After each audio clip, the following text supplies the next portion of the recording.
السلام عليكم ورحمة الله وبركاته. ازيكم يا حبايبي، عاملين ايه؟ يا رب تكونوا بخير. وحشتوني. طبعا زي كل مرة بنبتدي الفيديو بتاعنا الأول بإن احنا بنصلي على رسولنا الكريم. اللهم صل وسلم على سيدنا محمد وعلى آله وصحبه وسلم. تاني حاجة بوصي نفسي قبليكوا وبوصيكوا بإن احنا ندعي لأهلنا وإخواتنا وولادنا في فلسطين، إن ربنا ينصرهم، يكبر بخاطرهم، ينجيهم. وكالمعتاد بنقول ان شاء الله ان شاء الله النصر قريب. النهارده بقى في الفيديو بتاعي جايه ادردش شويه، بس مش هندردش مع بعض احنا بقى كأمهات او ستات او الكلام ده كله. انا النهارده بقى جايه ادردش مع الطرف التاني، مع الرجاله بتاعتنا، مع اولادنا اللي هم ان شاء الله داخلين على جواز. الفيديو ده اتمنى ان شاء الله ان هو يعجبكم. عايزين برضو نوصيكم بينا شويه توصيه كده اهو. اول حاجه عايزه اقول لك ان الكلمه الحلوه للست اللي انت متجوزها دهيت ان شاء الله او لسه هتتجوزها، ده زي ما بنقول كده ده فيتامين، ده دواء محفز، ده اللي بيخليها تقدر تتحمل اي حاجه في الدنيا وتكمل معاك على خير وسلام. في حديث شريف عن الرسول عليه الصلاه والسلام قال لنا في ايه؟ قال رسول الله صلى الله عليه وسلم: رفقا بالقوارير، ما أكرمهن إلا كريم، وما أهانهن إلا لئيم. يعني إيه؟ يعني مثلا أنا عايزاك تعرف إن مش لازم مراتك تكون أحسن ست في الدنيا، بس أكيد إن فيها حاجة حلوة مختلفة عن بقية الستات. فما تقومش أنت تسيب كل المميزات بتاعت مراتك وتمسك لي في عيوبها وتبتدي تشتغل عليها ليل ونهار. أنت تخنتي، أنت شعرك معرفش إيه، أنت ما بتهتميش بنفسك، وتفضل كل شوية تشتغل على العيوب اللي فيها. انا عايزه اقول لك حاجه، اوعى تفتكر ان انت ذات نفسك انك ما فيكش عيوب، لا انت فيك عيوب، بس اللي بيختلف الست عن الراجل ان الست بتحاول انها تتغاضى عن عيوب جوزها، وان هي تمشي الحياه زي ما بنقول كده ان المركب تمشي. فيا ريت تبص في مميزات مراتك وما تبصش في عيوبها. ولو فاكر ان في ست في الدنيا دي كلها فيها كل حاجة كاملة تبقى غلطان، لان الكمال لله وحده، مفيش ست كاملة، لازم فيها حاجة كده وفيها كده، زي ما انت ذات نفسك فيك مميزات وفيك عيوب. عشان كده بعيد وازيد معاك واقول لك الكلمة الحلوة لزوجتك او لمراتك دواء، ده الفيتامين اللي بيخليها تتحمل كل هموم الدنيا وتكمل معاك. فخلي ردودك كده كلها حنية وتقدير لمكانتها في حياتك ودورها في البيت. تسلم ايديكي، انت منورة البيت، احنا من غيرك. الكلام ده صدقني ده بيخليها تشيل جبال الدنيا كلها على كتفها من غير ما تشتكي لها. في رمضان كانوا جايبين تمثيلية حلوة، طبعا كان في تمثيليات حلوة، بس انا عجبتني التمثيلية دي. انا اتفرجت على حلقة او 2 فيها وبعد رمضان بصراحة، اللي هي تمثيلية بابا جه. كان في حلقة ان هي مقبل التمثيليه بتحكي ان الاسره اللي فيها الاب مش موجود، قال يعني في ابلكيشن على الموبايل ممكن تأجر اب يوم يومين 3 وهكذا.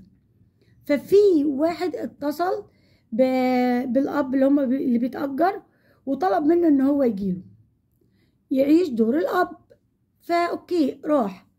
فلما راح البابا الاب اللي هم بيأجروه اللي هو اكرم حسني، لقى ان الاب هو اللي موجود بالاولاد، وان الاولاد بتوعه ما شاء الله ما شاء الله 6، اكبر حد في ثانوي واصغر حد لسه مولود. طبعا الرقم ده صعب حاليا، ظروف الدنيا وظروف الحياة والمعيشة يعني ما نشجعش بعض على الرقم ده، يعني ولد وبنت 2 3 يعني ما شاء الله كده بارك الله فيه ورزق.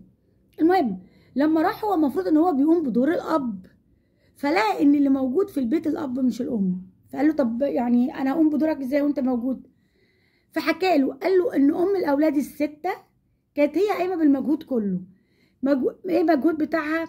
ان هي بتاكل، بتنظف، بتشرب، مسؤوله عن البيت، عن الاطفال، عن التمارين بتاعه النادي، عن الدروس بتاعتهم، عن كل حاجه.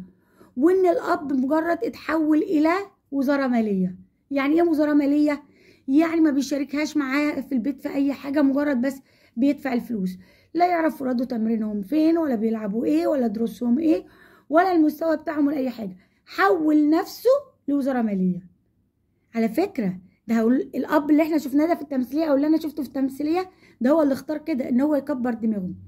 فلما جت مره اشتكت لزوجها اللي هي الام اشتكت لزوجها ان هي مش قادره تكمل، قال لها ده انا اقدر اقوم باللي انت بتقومي ده كله بيه وما اشتكيش. فعملوا رهان ان هي تسيب له الاطفال الستة في البيت وان هي تريح اسبوع وتشوفوا هيعمل ايه من غيرها. طبعا ما قدرش، وزي ما بقول لكم راح اجر اب يساعده في المهام اللي مراته لوحدها كانت قايمه. وارجع اقول لك ايه اللي خلى الست دي اشتكت؟ من وجهه نظري ان هي ما سمعتش من جوزها كلمه حلوه، ان هو ما قدرش التعب بتاعها.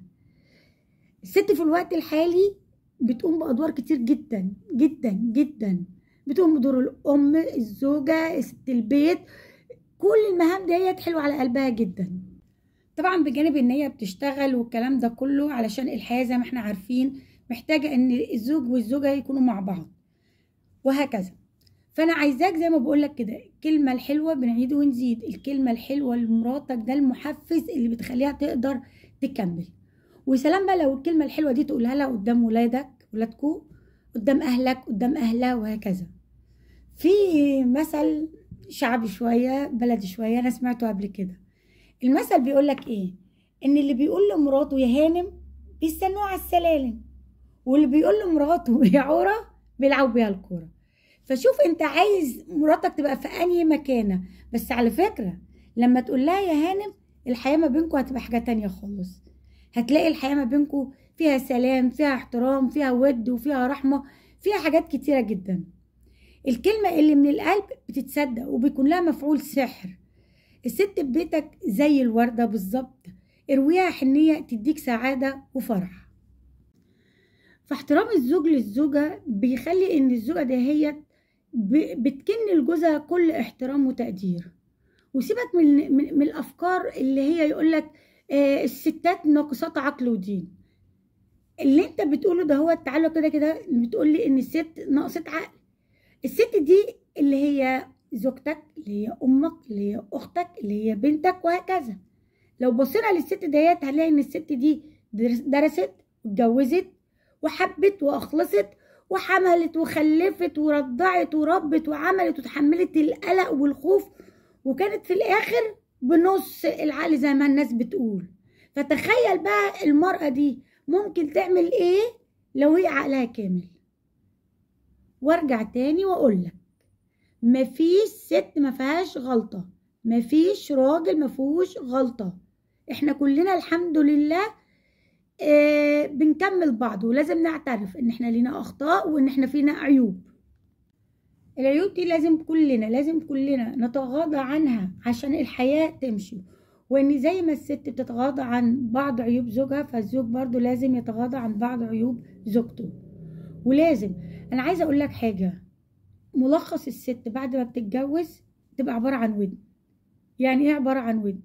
يعني لما بتسمع منك كده الكلام الحلو، انك بتشكر فيها، بتمدح فيها، تسلم ايدك، انتي البيت من غيرك ملوش طعم، انتي صدقني والله مجرد ما بتسمع الكلمة دي كل حاجة بعد كده كأنها لا تعبت ولا شقيت ولا ده بالعكس تلاقيها تحب انها تشارك اكتر وتتعب اكتر وتوفر لكم الراحة انت والاولاد في البيت، توفر لكم احتياجاتكم. هتلاقيها بتعمل كل حاجة بحب، مش بتعمل الحاجة عشان هي مضطرة انها تعمل حاجة. الاحساس ده ما توصلوهاش، لان هتيجي في وقت من الاوقات هتلاقي نفسها ستوب، لا اللي احنا بنعمله ده ما ينفعش، انا لازم اعمل وقفة. بس الوقفة دي هتبقى صعبة قوي عليك قبل ما تكون عليها، وطبعا على الاولاد. فمرة تانية بوصيكوا ازواجنا اولادنا اللي داخلين على جواز، بوصيكوا ان انتوا زي ما بنقول كده رفقا بالقوارير. ربنا سبحانه وتعالى خلق الست عندها قدرة تحمل كبيرة، فحافظوا على قوة التحمل دهيت بالكلمة الحلوة، بالمعاملة الكويسة وهكذا. ده فيديو حبيت أدردش مع الطرف التاني كتغيير، علشان بس ايه يعني نوصي بعض على بعض. أتمنى إن الفيديو يكون عجبكم، وأتمنى أشوف تعليقاتكم وإيه رأيكم على الفيديو. السلام عليكم.